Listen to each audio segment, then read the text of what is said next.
Senhores, bem-vindos novamente. Conforme eu prometido, vamos começar aí a nossa revisão. Uma revisão geral onde eu vou estar colocando para vocês aí quase tudo que já caiu nas provas da OAB e tentando fazer isso da forma mais simples possível, como é do costume aí dentro do que nós já conversamos desde o início, tá bom? Então, sem mais delongas, vamos iniciar essa revisão geral para que nós tenhamos aí elementos para conseguir estudar. Quase a grande maioria das coisas que estão aqui, né, dos elementos que estão aqui, já venho trazendo para vocês aí em várias aulas, mas algumas coisas podem até ser novidades, eu não esmiucei isso, mas é uma coisa mais de cotidiano, mas dá para a gente trabalhar isso de uma forma mais simples, perfeito? Só vai ser um pouquinho mais rápido do que nós estamos fazendo nós demais. Agradeço novamente e vamos lá, vamos iniciar isso. Então nós vamos à nossa revisão geral, a primeira fase aí, né, de todo direito material do trabalho, e vamos começar isso. Vamos começar pelo artigo 3º da CLT, gente, que é os conceitos de empregado. Foi lá no início que nós falamos sobre isso, né? Quais são os requisitos, né? Pessoalidade, que o funcionário foi contratado e ele é que vai ter que prestar os serviços, ele não pode mandar ninguém no seu lugar. A não eventualidade, quer dizer, é pré-determinado os dias de trabalho, ele não vai lá a hora que ele quer. A doméstica e a diarista tem que contar aí mais de 2 dias, né, para que mude essa situação. A doméstica até 2 dias por semana, a diarista até 2 dias por semana, não configura absolutamente nada. Já a doméstica, com 3 dias na semana, ou mais de 2 dias, como diz a lei, ela já configura aí, uma diarista, por exemplo, pode se configurar como doméstica, lei 150, que nós já havíamos conversado sobre, tá? Isso é mais uma nota. Onorosidade, ou seja, o pagamento ou promessa de pagamento tem que existir, ninguém trabalha de graça, perfeito? Subordinação, o empregado não escolhe o que ele quer fazer, e sim a empresa, né? Então ele é subordinado a um local de trabalho segundo o seu contrato de trabalho, então ele não faz o que ele deseja, ele faz o que é mandado, perfeito?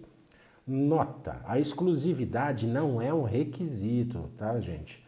Tem gente que acha que ser exclusivo de um lugar é requisito para ser empregado. Não é. Ok? Eu posso trabalhar em 2 locais diferentes e tenho a condição de empregado sem nenhum problema. Uma outra parte interessante aqui é sobre o policial militar. A grande maioria diz que ele não pode ser empregado. Na verdade, isso está apenas escrito no regime militar, tá, gente? No direito do trabalho, não tem se ele preencher os requisitos de empregado ele é. Então vamos voltar aqui um pouquinho, só para não correr tanto. Gente, policial militar. Lá no Estatuto Militar diz o seguinte, ele não pode trabalhar, fazer bico, sei lá o quê, e não pode ser empregado de ninguém. Tá bom, tá escrito lá no Estatuto Militar. CLT, legislação, trabalho e tudo mais, se ele trabalha para alguém com todos esses elementos, que é o chope, né? O que vai fazer? Ele é empregado. Não pode entrar na justiça, pode requerer o vínculo empregatício. Se ele vai ter problema ou não lá junto aos militares, é um problema exclusivamente dos militares e ele. Então, se na prova de vocês vier lá, não, o militar estava lá empregado, ele não tem direito a absolutamente nada porque ele não pode ser empregado. Mentira, ele pode. Se tem os requisitos, é o requisito necessário. Toca a vida, ok? Então, esqueça esse negócio que militar não pode ser empregado. Não pode ser segundo o estatuto deles, mas segundo a legislação trabalhista, tem todos os elementos, empregado é. Perfeito? Se trabalhar para a família ou para a pessoa física, né, nós já falamos sobre a Lei 150, então é um empregado doméstico, tá, gente? Então a Lei 150 de 2015, ela determina isso para vocês. Vamos agora para o artigo 2º, que é o conceito de empregador, tá, gente? É aquele que assume os riscos do negócio. Riscos não podem ser transferidos para o empregado, ele tem que pagar o salário para o empregado, ok? Um exemplo aí, uma venda feita, existe lá uma comissão ao vendedor que é devida, se à vista ou parcelada, o cliente no meio do parcelamento deixa de pagar a quem o vendeu, né? Ou seja, a empresa, o vendedor não deixa de ganhar comissão, tá, gente? Então, o que é um empregador? Você resolveu ser empregador nesse país louco que é o Brasil. Tá, eu assumo tudo. Eu tenho que assumir os riscos do negócio. Meu vendedor foi lá, fez a venda de um produto que tem na minha loja. Tá, perfeito, vendeu. Não, seja à vista, ele recebeu a comissão à vista, ou seja, parcelado, ele vai receber essa comissão parceladamente, aí sem problema nenhum. Até aí, legalidade está mantida. Mas, supondo que o cliente que efetua essa compra deixe de pagar isso num determinado momento. Tá, o que é que o coitado do vendedor tem com isso? Ele não é dono da empresa. Ele vai receber as comissões dele, do mesmo jeito que receberia se tivesse sido pago. Ah, mas agora o cara não pagou, não vou pagar comissão. Não, não existe isso. Tá? Tem que pagar a comissão para o cara. Então eu não posso transferir a responsabilidade para o meu funcionário, eu como empregador, do risco do negócio. O risco do negócio é do empregador, ok? E não do empregado. Sempre assim. E simples assim. Não tenho o que falar.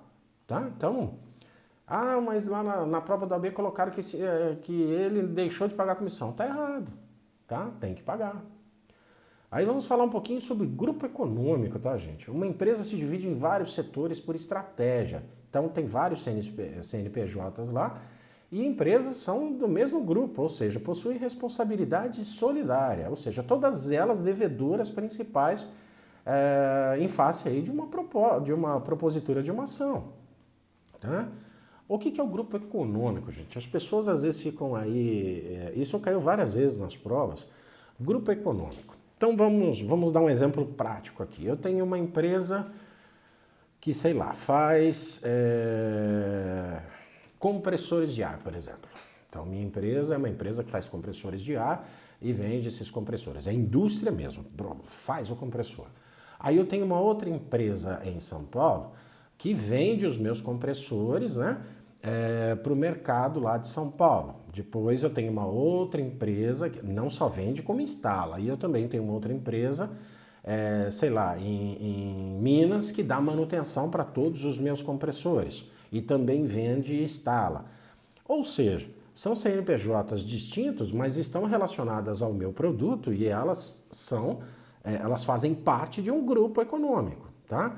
Então, supondo que você entre com um processo contra uma dessas empresas, as demais são solidárias também. Por quê? Porque todas essas empresas fazem parte de um grupo econômico. Ou seja, elas estão ali ligadas entre si. Normalmente os empresários falam que não, essa empresa não é minha, não tem nada a ver com isso, é um representante, mas não é. Se você for dar uma analisada a fundo, você vai ver que as empresas estão conectadas pelo produto, pelo serviço, ou sei lá, pelo quê. Mas todas elas têm um interesse comum, que é estar ali nesse grupo econômico. Por muitas vezes as empresas pegam e colocam em nomes de outras pessoas, às vezes até numa forma de tentar disfarçar isso, mas não deixa de ser grupo econômico. É um grupo econômico. Então, se aparecer lá na sua prova que é um grupo econômico, é exatamente isso, tá? Então, são empresas afins que estão lá. Agora, diferente seria o grupo econômico se eu tenho, sei lá, uma empresa aqui de compressores de ar e eu tenho uma padaria, né? Nada a ver uma coisa com a outra, então não faz parte do grupo econômico, tá bom? Mesmo que sejam os mesmos sócios. Conseguiu entender, gente? Tem que ter uma afinidade entre elas têm que estar interligadas de alguma forma. Às vezes ela faz a propaganda da minha empresa, às vezes ela faz não sei o quê, e tudo isso relacionado ao meu produto. Então, com toda certeza, grupo econômico. Tá bom? Tem uma súmula aqui, a 129 do TST, o empregado contratado por mais de uma empresa do grupo presta serviço para todas. Se for no mesmo horário, gente, não possui vários contratos de trabalho. O que acontece? Eu trabalho para a empresa de compressores aqui em Campinas. Então, eu trabalho, por exemplo, como gerente de recursos humanos aqui. Essa empresa aqui, ela tem as outras do grupo, né? Então, tem lá a de São Paulo, como eu disse, que vende o produto, instala, tem a outra que dá manutenção, instala, e eu trabalho para todas elas como gerente de RH dentro do meu horário normal de trabalho. Então, quer dizer, eu estou fazendo recrutamento para aquela lá, estou acertando aqui, estou vendo os problemas disciplinares de São Paulo e eu estou aqui em Campinas, mas trabalhando para as 3 empresas ao mesmo tempo, do grupo econômico. Sem problema, eu não preciso de 3 contratos de trabalho, eu estou trabalhando para todos eles. É assim que funciona, tá? Então, não existem aí 200 contratos de trabalho. Em um contrato só eu presto serviço para todas. Ah, saí da empresa, vou processar qual? Escolhe. Se você quer uma só, se você quer duas, você quer as três. Então, quer dizer, toca o pau e processa todo mundo. Se você quer um conselho, por quê? Se uma não tem dinheiro para te pagar, a outra está respondendo solidariamente, vai ter que pagar também. Então, quer dizer, uma das três vai ter que pagar alguma coisa aí. Porque o mais interessante dos processos trabalhistas, que quase ninguém fala sobre, é que é muito fácil você ganhar requisitos ou pedidos de uma ação trabalhista. Agora, o duro é receber, né? Porque quando você pega empresas pequenininhas, empresas, microempresas, você pega qualquer outra coisa aí, nossa, para você achar um bem, para você reverter isso em dinheiro para o teu cliente, nossa senhora, é o inferno na terra, porque você não acha. O cara não tem bens para você fazer isso. E depois você tem que colocar, aí você põe para todo jeito possível, imaginável, o nome dele para tentar pegar isso, e você leva anos tentando pegar e às vezes nem pega, tá? Mas se você estiver trabalhando para um grupo econômico, nossa, isso é muito bom, porque todas elas vão responder.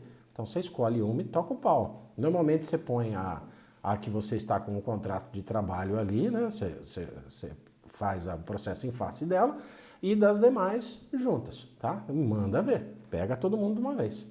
E aí você, provavelmente a possibilidade de recebimento é até um pouquinho maior do que você não fazer isso, tá bom? Vamos falar de outra coisa que já apareceu várias vezes nas provas também, é o sócio retirante e as sucessões de empresa, tá, gente? O que é um sócio retirante?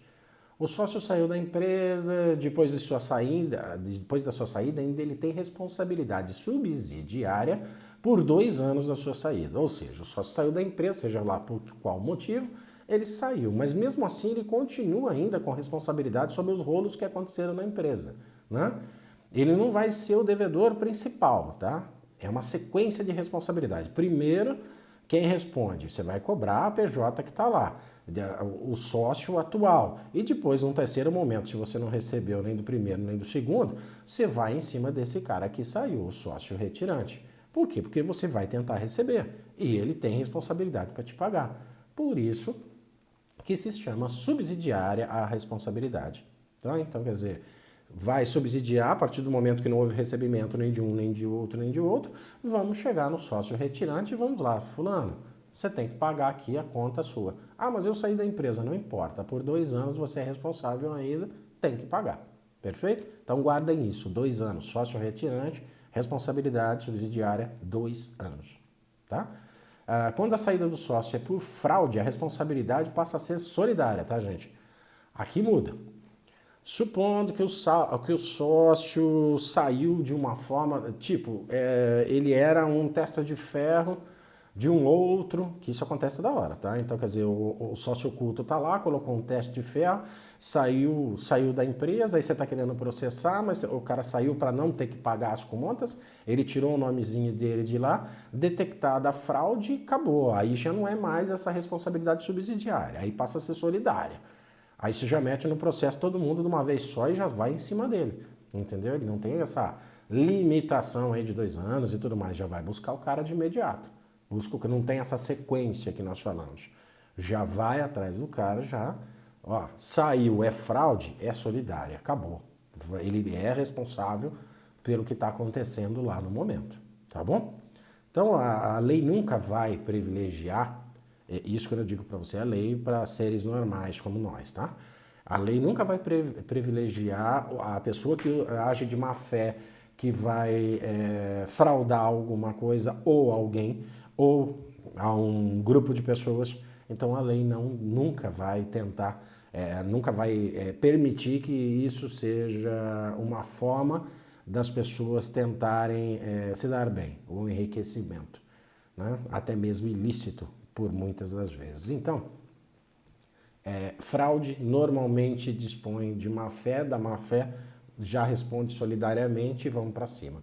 Se não tiver bens na empresa, vai para os bens pessoais desse indivíduo em questão, tá bom? Então falamos aí de grupo econômico, falamos aí do sócio retirante, vamos falar um pouco da sucessão de empresas, tá? Sucessão de empresas, a empresa X foi vendida para a empresa Y. O que acontece com o contrato de trabalho?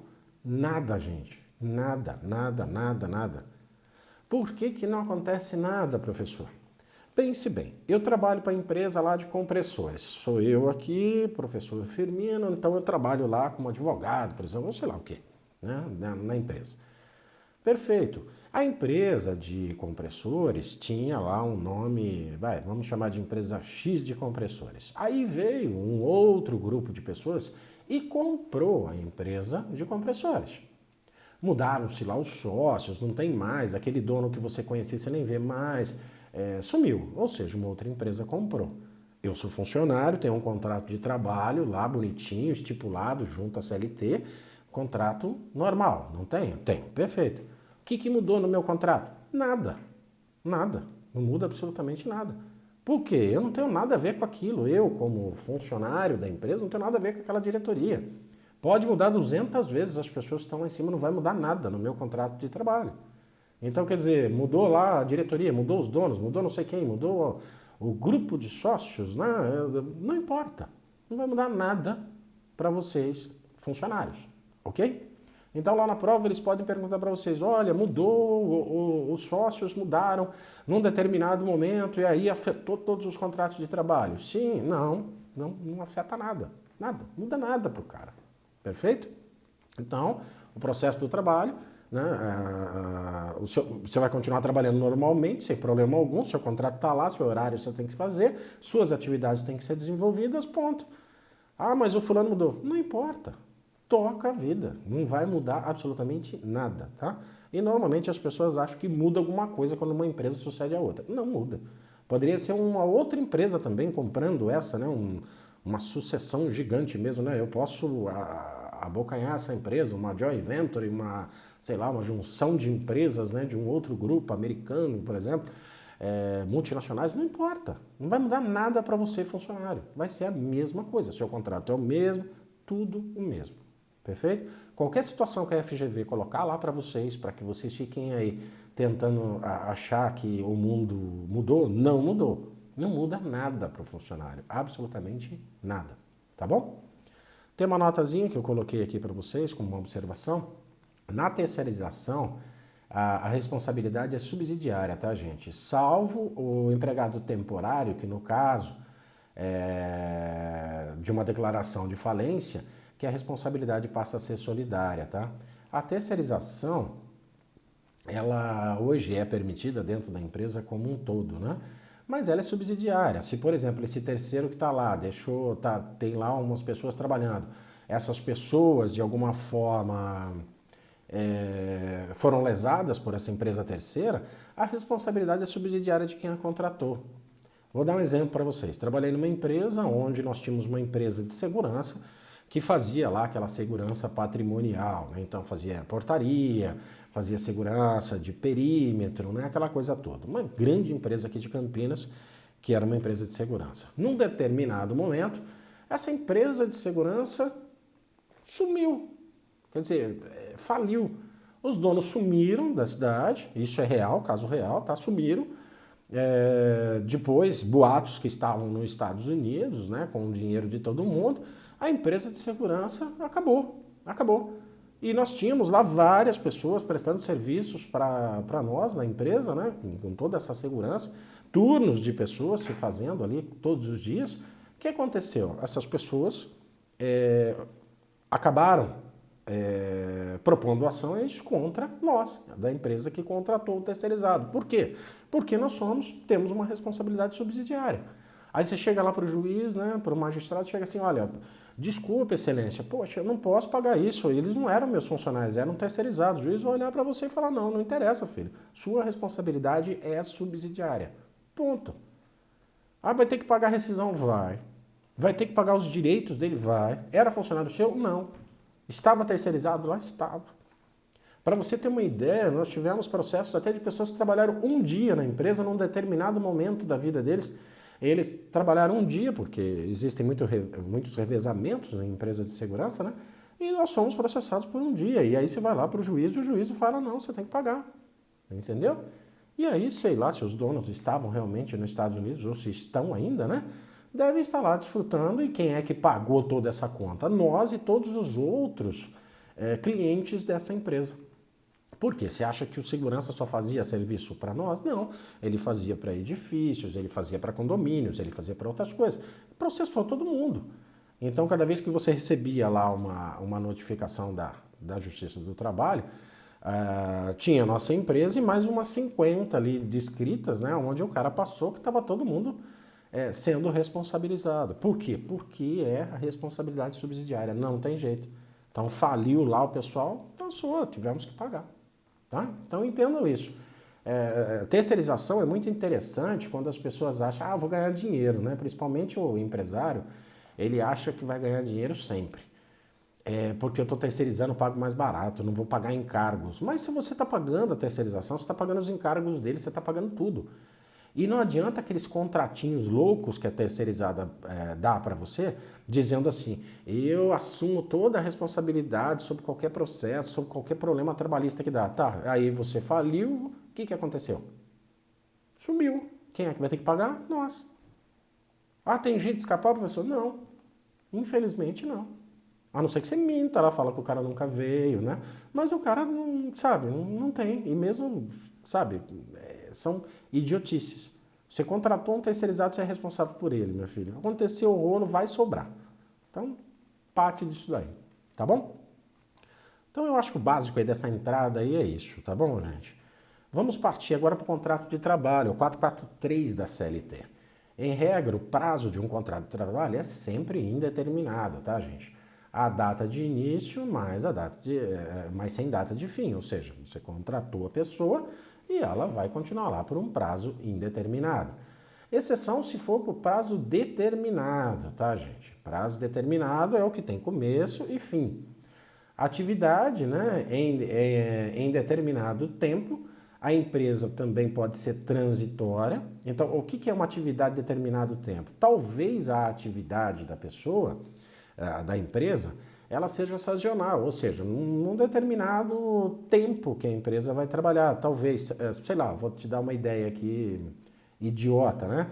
É uma empresa que, por exemplo, produz, sei lá, uma atividade que somente no inverno é interessante. Então, ela vai trabalhar no inverno e depois ela não trabalha mais, ela vai só o ano que vem. Tá? Então, essa empresa transitória, uma atividade transitória, sim. Então, é um tempo determinado de contrato. A empresa, às vezes, é transitória também, né? Ela pode estar em determinado espaço de tempo em funcionamento ou não. Tá? Então, você tem prazo máximo aqui dos contratos. Prazo máximo de 2 anos, podendo renovar uma única vez dentro de 2 anos, esses prazos determinados, tá, gente? Então, você pode, até 2 anos, você pode fazer um contrato desse. Mas você não pode passar de 2. Você pode renovar uma vez aí dentro dos 2, ou seja, 1 mais 1, para ficar mais prático, né? 1 ano, depois renova-se mais 1 ano, né? Ou 6 meses, mais 6 meses, 1 ano, mais 1 ano. Você faz a renovação ali. Não pode mais do que uma renovação e não pode passar de 2 anos. Ponto. Tá? Então é isso que vocês têm que saber para uma prova. Prazo determinado é isso, tem esse prazo limite. Pode ser feito uma renovação? Pode. Uma observação, qual a diferença para a empresa de contrato determinado ou indeterminado? Indeterminado, na demissão, a empresa tem que pagar todos os direitos trabalhistas. Lembra lá uma rescisão de contrato? Você paga aviso prévio, 13º, férias proporcionais ou um terço da constitucional, você paga multa de 40%, isso está tudo de um contrato indeterminado, tá? Já um contrato determinado, você não paga nada, o cara acabou... PT, meu irmão, vai, Deus te ajude, acabou. Acabou, tá? E nós temos aí o contrato de experiência, gente. Ele tem um máximo de 90 dias, podendo ser prorrogado uma única vez. Não pode passar de 90 dias e não pode ser renovado mais de uma vez. Contrato de experiência, gente. Contrato de experiência é um negócio muito louco, porque ele é um contrato por prazo determinado, é uma exceção a tudo que nós já vimos aí. Por quê? Porque você está ali, um contrato de experiência seu começou aqui num determinado momento e ele terminou aqui em 90 dias. Ponto. Tá? Pode ser dividido em 2 partes? Pode. Ok? Mas no término de um contrato de experiência, apesar dele ser um contrato por prazo determinado, existem pagamentos que têm que ser feitos para eles. É muito pequeno os pagamentos em relação a uma demissão sem justa causa. Mas você tem que efetuar ali os pagamentos dentro do contrato de experiência. Existem regras específicas para o contrato de experiência. Tá bom? Então, é exceção? É. É uma coisa que podem perguntar para vocês? Podem. Eu acho até muito banal para perguntar, mas às vezes acontece. Então, ele pode ser no máximo de 90 dias. Ponto. Acabou. Tá? Então, contrato de experiência, contrato determinado, contrato indeterminado. Já falamos sobre isso algumas vezes aí dentro do tempo em que nós estamos fazendo esse curso, que é o intermitente. Eu dei lá, acho que uma aula inteira só de contrato, para explicar o que é o intermitente, tá, gente? Se tiver dúvida, volta até lá. Como eu disse para vocês, aqui é um resumão. Esse intermitente, novidade aí da reforma trabalhista, é o empregado que só recebe quando trabalha, tá, gente? É só isso. O cara vai lá, ele é registrado, tudo bonitinho, mas tá, ele só vai receber a hora que ele trabalhar. Se ele trabalha um dia, recebe apenas um dia. Se não trabalha, não recebe. Simples assim. Uma observação: a aeronauta não pode ser intermitente. Essa é uma observação. Se tentarem pegar vocês na prova, não pode ser intermitente ou aeronauta. Artigo 452 da CLT, no contrato do intermitente, é obrigatório precisa que ele seja feito por escrito e precisa ter o valor da hora devido, tá? Não pode ser um contrato verbal, como no caso normal, aí que até aceita. Aqui tem que ser obrigatoriamente escrito. Não pode haver discriminação quanto ao valor pago ao intermitente e ele irá ganhar o mesmo valor hora do colega normal. Aqui cabe uma explicação. O que acontece? Por exemplo, eu tenho um garçom registrado no meu buffet aqui, esse garçom recebe R$2.000 por mês, tá? Eu contratei um garçom intermitente para vir fazer os finais de semana para mim, que eu tenho, um dia ali que eu estou cheio de coisas no buffet e eu preciso de um garçom a mais. Ele tem que ganhar o mesmo que esse garçom que é registrado, mas o mesmo assim. Esse garçom ganha 2.000, tá, divido isso por 220 horas, que é um mês, eu vou saber quanto é que vale a hora do meu garçom registrado. Esse mesmo valor hora tem que ser pago por intermitente, inclusive somado ao pagamento de tudo ao mesmo tempo, que nós vamos falar daqui a pouco. Mas esse valor hora, né, o básico ali, não pode ser inferior ao valor hora que eu pago ao meu garçom que faz parte da minha atividade. Deu para compreender, gente? Porque senão eu estaria discriminando. Eu estou registrando uma pessoa que vai vir aqui de vez em quando, né? E aí eu faço o que com a pessoa? Nada. Eu vou deixar a pessoa ganhar menos do que o outro? Não. A legislação não vai permitir isso. Então, se ele ganha R$2.000, quanto que é o valor hora do meu funcionário normal que vai exercer a mesma função intermitente? E aí é esse o valor que eu tenho que pagar para ele. É o mínimo ali aceitável dentro dessa primeira ideia da contratação do intermitente, tá? Depois tem mais alguns detalhes. O intermitente tem que ser convocado para o trabalho com 3 dias de antecedência, ou seja, a empresa vai chamá-lo com 3 dias de antecedência. Se não for assim, não existe regramento, tá? Não está dizendo o que acontece. Simplesmente, você não chamou em 3 dias, não existe nada na lei, ele pode ir ou pode não ir, tá? O intermitente tem que responder em um dia útil. Esses dias são legais vocês guardarem. Então, para quem está chamando intermitente, que é o empregador, pode chamar, a obrigação é 3 dias de antecedência, no mínimo. E o intermitente tem um dia útil para responder, tá? Se ele não responder, não significa que ele não aceitou a convocação, ou seja, ele não respondeu em um dia, o empregador pode chamar outro intermitente, porque esse subentende-se que ele não vai aparecer. Essa recusa não pode ser punida, tá, gente? Uma outra coisa interessante do intermitente. Grande parte das pessoas acham que o trabalhador intermitente, ele pode sofrer sanções como um trabalhador normal. Olha, eu com 3 dias de antecedência, eu chamei o garçom para que ele viesse aqui a me ajudar aqui no meu buffet, né? Ele não veio, não apareceu, não deu satisfação, disse que não estava nem aí, nem me respondeu no prazo. A hora que eu vê-lo, então, eu vou dar uma advertência, vou dar uma justa causa, vou dar uma suspensão. Não. O intermitente é diferente, gente. Ele é um empregado seu, mas ele não é obrigado a ir trabalhar para você no dia que você quer. É por isso que existem esses prazos. Lembra que eu falei para vocês, o intermitente é aquele fulano que fazia bico e agora ele está oficializado nesse bico. Né? Então ele pode ser intermitente para 10 empresas. Então a outra chamou antes de você, ele está trabalhando para outra. Nada, ele não tem obrigação nenhuma. E se você não pode sancioná-lo por isso. Você pode até dispensá-lo? Pode, não tem problema nenhum. Sabe? Agora você não pode tentar dar sanção para ele. Então lá na sua prova está assim, o intermitente não deu resposta em um dia útil que segundo a legislação e agora é devido à sanção de, por exemplo, sei lá, suspensão desse indivíduo. Não, você não pode fazer isso. Ele tem todo o direito de não estar lá.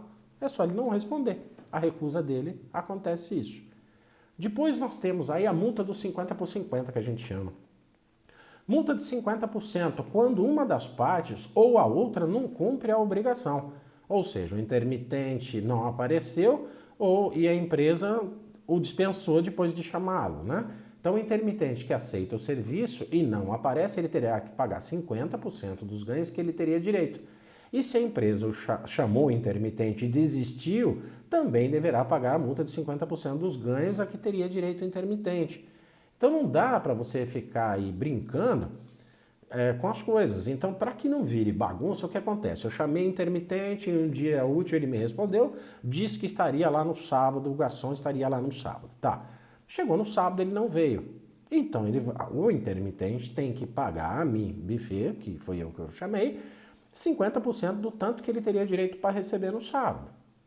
Se fosse o inverso, eu chamei o intermitente para sábado, ele estava lá e o serviço não aconteceu, eu, buffet, tenho que pagar 50% do que ele teria direito se ele tivesse trabalhado e se o negócio não tivesse sido desfeito. Ok? Então a gente chama isso de lei de 50 por 50. Agora uma coisa aqui que normalmente as pessoas ficam em dúvida, né? O intermitente recebe tudo todo mês. Recebe além de 1/12 de férias, 1/12 de 13º, todas as verbas rescisórias são pagas de forma proporcional. Exemplo, o trabalhador trabalhou um dia no mês, tem direito ao 13º, férias proporcionais, ou seja, como se ele fosse demitido, como acima descrito, mas proporcionalmente ao salário recebido. Ele é empregado. Então, o que acontece, gente? Eu chamei o intermitente para trabalhar, ele trabalhou um dia na minha empresa, né? Naquele dia que ele veio trabalhar, o valor da hora dele, lembra que eu falei? Você vai pegar um paradigma lá, um outro garçom igual, vai ver qual é o valor hora. Esse valor hora você vai fazer 1/12, como se fosse um pagamento de 13º, 1/12 de férias, ou seja, todos os direitos você vai pagar para esse intermitente juntamente com o valor da hora dele. Então a hora era R$10, mais todos esses 1/12 a mais, vai, não sei quanto eu falei 12 reais a hora, 10 reais, sei lá. 10 reais mais isso daí vai dar 12 reais. Tá, perfeito. É o que você vai pagar para ele.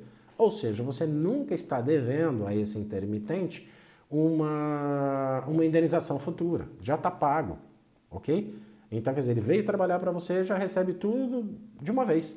Ele recebe o tempo que ele trabalhou para você, o dia, recebe já proporcionalmente todos os outros direitos. Então, jamais ele vai vir aqui falar para você, não, você tem que me pagar uma rescisão de contrato. Não, você já pagou. Ele já veio, já recebeu, já foi. Tá bom? Eu acho que não é tão complicado, mas as pessoas às vezes ficam em dúvidas aí com relação a esse pagamento de receber tudo, né? Mas faz parte. Dúvidas? Voltem lá na aula do intermitente. Eu falei 1 hora seguida sobre intermitente, então acho que está tudo lá. E vocês vão conseguir ter isso em mente, tá bom? Então vamos já pular para mais um aqui. Vamos falar do 456 da CLT. Uniforme. Gente, quem define o uniforme é o empregador. Neste uniforme, o empregador pode colocar a logomarca da empresa, pode colocar de empresa parceira, pode fazer o que ele quiser. Por que isso, gente? Por que o pessoal fala muito de uniforme? Já caíram questões aí em que as pessoas queriam receber dos parceiros comerciais do empregador, porque estavam fazendo propaganda. Não, isso não pode, isso é ilegal, isso está fora do meu contrato, fazer propaganda de parceiro. Esquece, gente. Uniforme, quem dá para você? Empregador. Se ele quiser colocar a logomarca dele, quiser pintar de roxo, esse uniforme vai ser amarelo, roxo, azul, sei lá o quê, quem define é o empregador. Ponto. Não importa. Qualquer outra coisa que colocarem para você na prova, está errado. Uniforme é parte do empregador.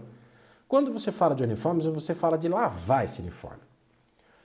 Lavar o uniforme é de responsabilidade do empregado, tá, gente? Quando necessita de uma lavagem especial, essa responsabilidade é do empregador. O que é isso, gente? Eu estou trabalhando aqui, por exemplo, a Firmino Advocacia. Perfeito, eu estou aqui com... Eu preciso fazer um negócio desse para dar aula para vocês, né? Vou fazer uma camisa aqui escrito Firmino. Aí a gente fica com uma roupa só. Eu estou aqui com um uniforme que eu estou trabalhando para a empresa X. Não é nada de ruim. Sujou esse uniforme, quem tem que lavar sou eu. Né? A empresa não tem nada que lavar o meu uniforme. Então, vou levar para minha casa, vou lavar o uniforme, beleza. Salvo se eu trabalhar em alguma coisa que eu não tenha condições normais na minha casa de fazer uma higienização. Quer dizer, hospitais, por exemplo. Você está lá, você trabalha no hospital, o hospital ele é contaminante desde a hora que você sobe na escada, né? Quer dizer, bactérias resistentes, né, sei lá mais o que. Agora, nesse estado pandêmico, né, todo mundo tem medo até do mosquito que está voando na sala do coisa, né? Se tiver uma pessoa sem máscara, então, 12 caem mortos ali de ataque cardíaco, né? Como se protegesse alguma coisa.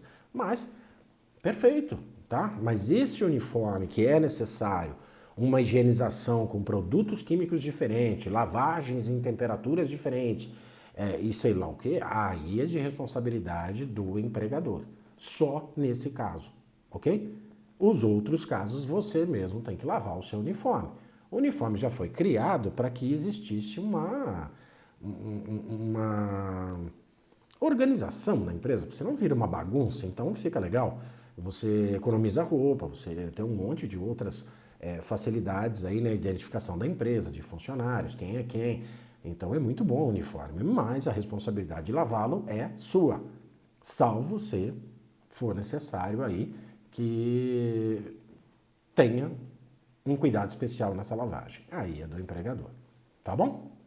Então, perfeito até aí, gente? Acho que não é tão complicado, né? O 486 fala de alteração de contrato de trabalho, tá, gente? Nós falamos ali de contrato, de alguns deles, né? Ele serve para proteger o empregado e não para não existir alterações abusivas. Por que tem um contrato de trabalho? Para não ferrar o empregado, né? Quem é que é a parte mais fraca da relação? O empregado. Somente pode ser alterado se o empregado concordar e se for mais benéfico, ou seja, o empregado tem que concordar com uma alteração contratual e se essa alteração for benéfica. O contrato não pode ser alterado para prejudicar o funcionário, tá bom, gente? Então, o contrato é assim. Parágrafo 1º e 2º, porém, pode ser alterado quando for para reversão ao cargo de origem, que é aquele lance que nós falamos lá, lembra do funcionário que era gerente lá, do cargo de confiança? É isso. Então, o cara, por exemplo, eu tinha, como eu dei um exemplo ali, o funcionário era um vendedor legal pra caramba. Eu o contratei lá, né, dei uma promoção a ele, não seria nem uma promoção, mas o coloquei num cargo de confiança. Dei lá 40% a mais para ele no salário e ele foi ser, para mim, agora meu homem de confiança. Num determinado momento, não quero mais que ele seja esse homem de confiança. Eu quero que ele volte a ser um vendedor. Por quê? Porque ele era um excelente vendedor, mas já como sei lá, um gestor, não seria tão bom assim. Então eu posso fazer essa reversão sem problema nenhum. Ah, mas prejudicou? Não. Eles tinham uma função e ele tinha uma gratificação ligada a essa função.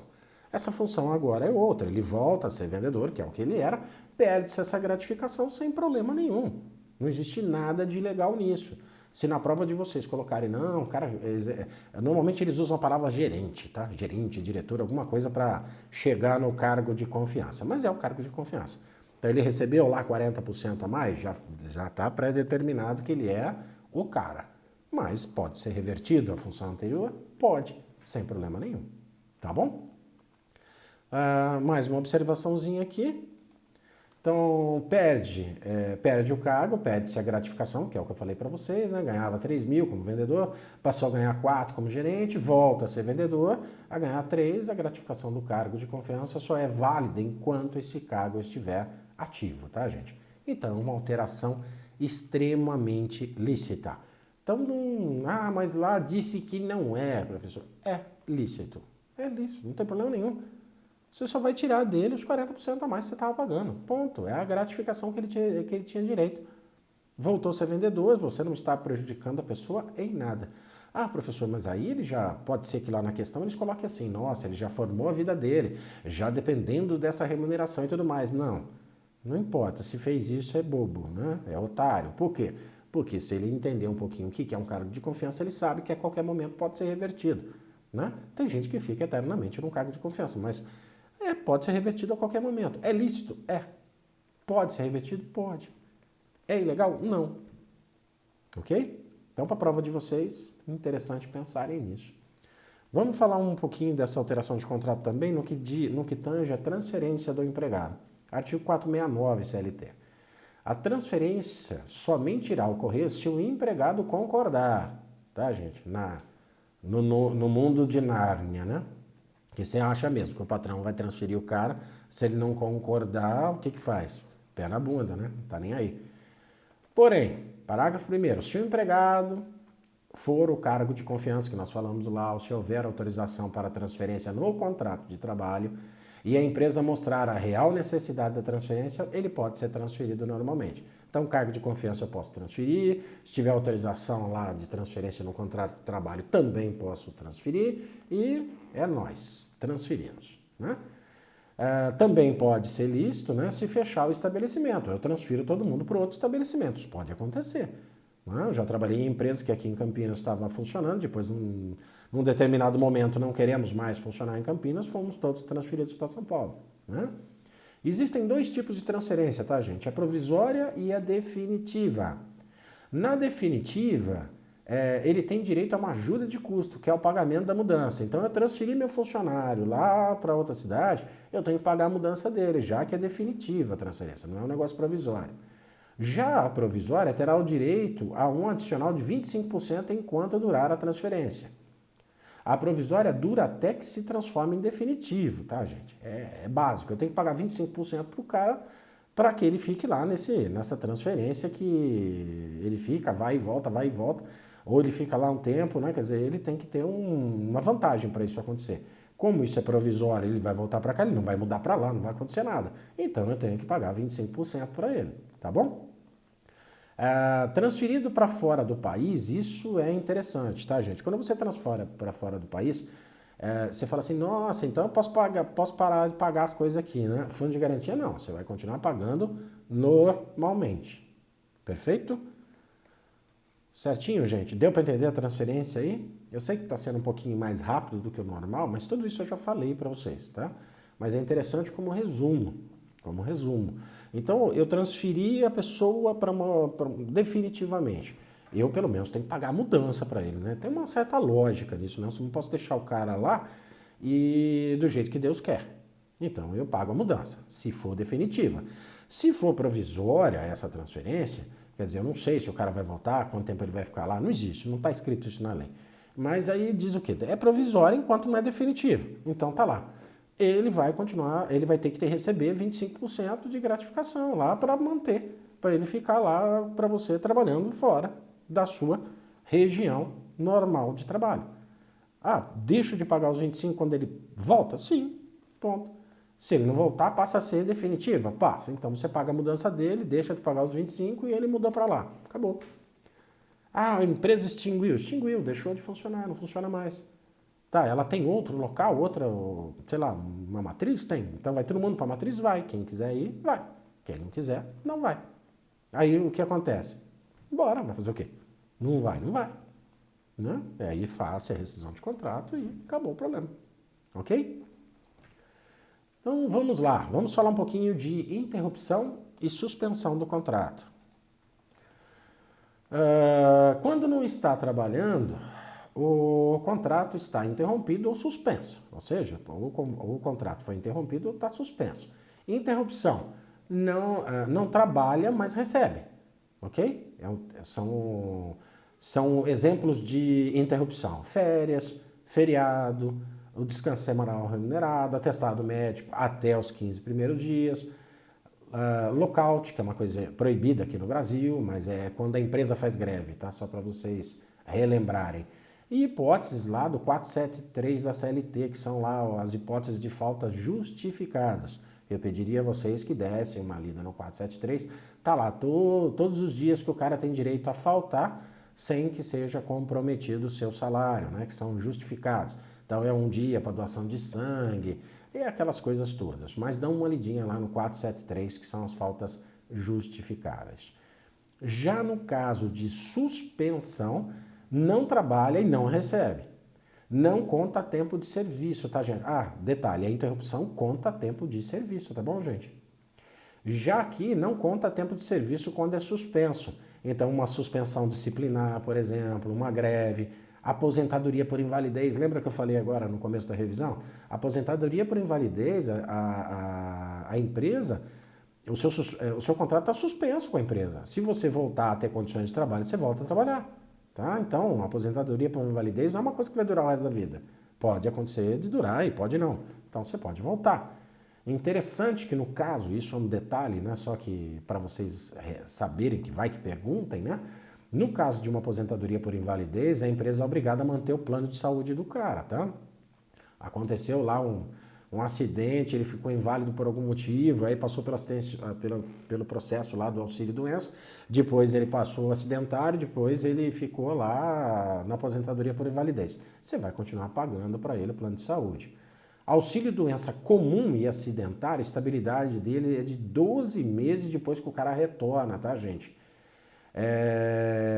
378 a súmula 378 do TST. Isso aqui é interessante, tá, gente? O que acontece? Houve lá um acidente de trabalho ou um auxílio acidentário por algum motivo. O causador desse acidente é a empresa, seja ele o que for. Então, essa pessoa está num benefício acidentário. Tá. Não sei quanto tempo vai levar isso. Passou dos 15 primeiros dias, já começa a contar o negócio lá. Então, já vai para a Previdência Social. Então, vamos lá. Essa pessoa ficou lá, sei lá quanto tempo lá de auxílio acidentário, né? E aí você fala assim, não, ele voltou ao trabalho agora, ele passou um mês, tá? Passou um mês lá, mas voltou, tá? Voltou, aí ele aqui. Não posso mandar ele embora, tá, gente? Ele tem estabilidade de 12 meses. Do dia que ele retornou, 12 meses você conta ele tem de estabilidade. Não mande ninguém embora depois que voltou disso. O patrão é louco para mandar os outros embora, né? E na prova da OAB também eles vão colocar esses patrões muito legais, né? Que mandam a pessoa embora na estabilidade. Detalhe para você guardar aí contigo, tá bom? Nota, o auxílio-doença acidentário e o serviço militar obrigatório, ambos são hipóteses de suspensão. Porém, o artigo 4º, parágrafo único, conta um tempo de serviço e recebe fundo de garantia, tá, gente? Eles são as duas exceções que contam aí o tempo de serviço. É o rapaz lá dos seus 17 para 18 anos indo prestar o serviço militar e o auxílio-doença acidentário. São as duas exceções. Nesses casos, você vai contar tempo de serviço, vai continuar contando como se ele estivesse trabalhando aí para efeitos previdenciários aí de aposentadoria e tudo mais, e também eles vão continuar recebendo o fundo de garantia. Ok, gente? Eu acredito que para a primeira aula da revisão nós já falamos um bocado aqui, tá, gente? Já estamos aí com 48 minutos, né? Mas, perdoem a rapidez do professor em fazer essa aula, mas na verdade é uma revisão. Nós já falamos quase todos esses detalhes em quase todas as aulas aí, são 18 aulas anteriores aí que nós falamos sobre, tá bom? Então, vamos parar aqui na interrupção e na suspensão de contrato e a sua exceção. Aula que vem nós vamos para a cláusula compromissória de arbitragem, termo de quitação anual e vamos prosseguir aí o barco, tá bom? Agradeço imensamente a todos vocês novamente, espero que tenha servido, peço desculpas pela rapidez, mas como é uma revisão, Se vocês tiverem dúvidas, eu já coloquei ali os artigos, os incisos, os parágrafos, para vocês irem até lá e darem uma lidinha, uma olhadinha, que vai ajudar bastante vocês, tá bom? Gente, vamos fechar por aqui hoje, que dê tudo certo, que vocês consigam realmente aproveitar essas aulas que eu deixei para vocês e esse resumo. E eu tenho certeza que se vocês se dedicarem, com certeza vão passar, tá bom? Estudem, estudem, não tem outra forma, não tem mágica nisso, tem que estudar, tá bom? Valeu, gente, obrigado, fiquem com Deus.